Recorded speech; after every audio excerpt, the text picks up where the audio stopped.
So now we're looking at what an age is. A-G-E. The word in the Greek is ion. It's where we get our word eon.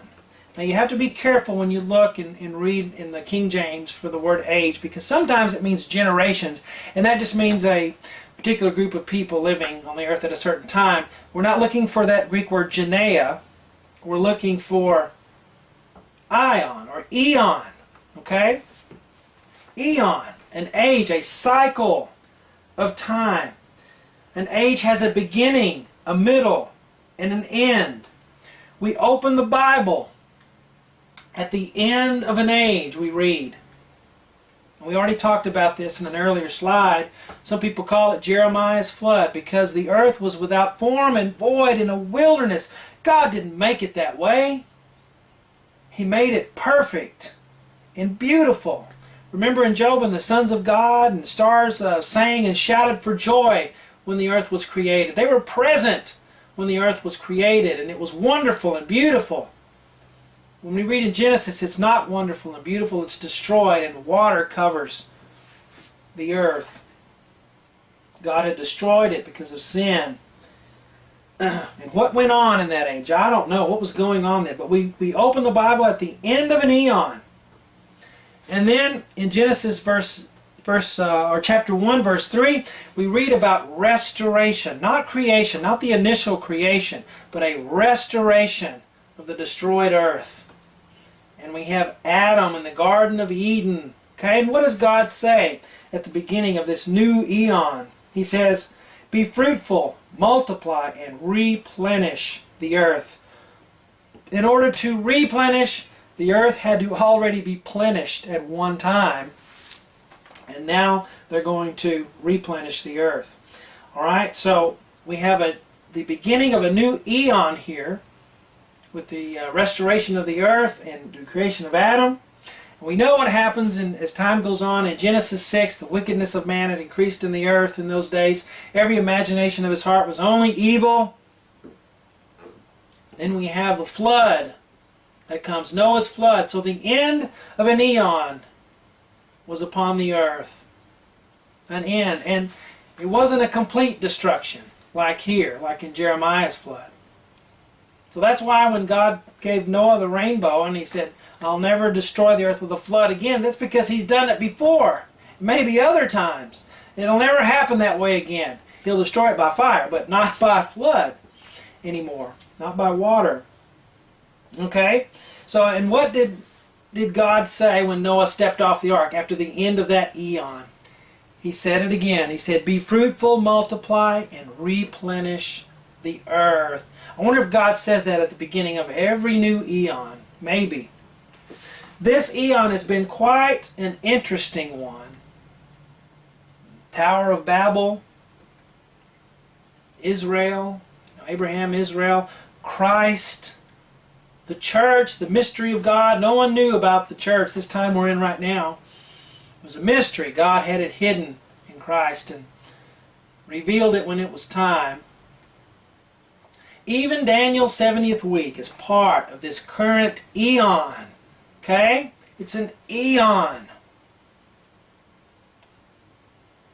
Christ talks about times and seasons. Now listen to this. The seasons are the chapters within the age. The times are the transitions between the seasons. Okay? So the church in Israel are seasons within this current eon. Right? The earth hasn't been destroyed again yet. Right? These are all seasons in this current eon. Seasons are the chapters within the age, and the times are the transitions between the seasons. This eon will end in fire. We can read about that when we read about the wrath of God and the destruction of the earth. By fire this time, not by flood. Then there'll be another eon that we know is the day of the Lord.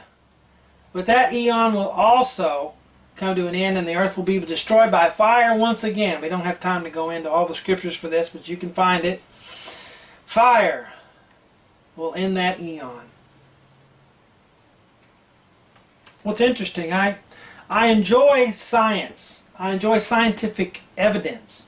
I don't really like all the time the conclusions that mainstream scientists come to, because they assume that there is no God, there is no creator, and that evolution is fact. So all of their results are skewed because they twist and torque everything to match that premise, which is wrong. They're building on the wrong foundation. But let's look at the evidence here. Scientists say we've had 5 mass extinctions and we're due for a 6th. I don't know how they know that we're due for a 6th, but the fossil record will show that we've had 5 mass extinctions. A mass extinction is a sudden loss of life in a short period of time. A mass extinction, a quick loss of life and destruction on the earth. Okay, that we've had 5 of those.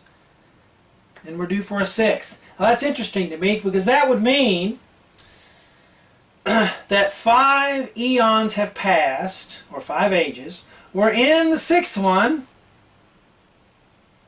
right? So the fossil record shows these, or actually this one too, and the Bible tells us about this one. 5 ages have passed. We're in the 6th one. You are here. We're in that one. And we know there's going to be another one. We know there's an eon to come. And wouldn't that be just like God to have 7 eons, 7 ages in His program? He likes to use 7. And so that would be very interesting if that were true, that were 7 eons altogether. So, neat. Now do you understand what an eon is? An age. Okay? And again, you're gonna have to maybe part with a little bit what you've been taught and you've just digested because someone you love told you. Maybe in ignorance, but still, we have to question things and be able to reason together.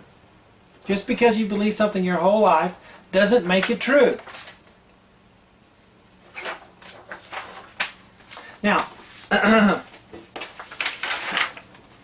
we're going to take a closer look in the next slide at the season in which we live, the current age in which we live. Okay? So we're going to do that in the next slide.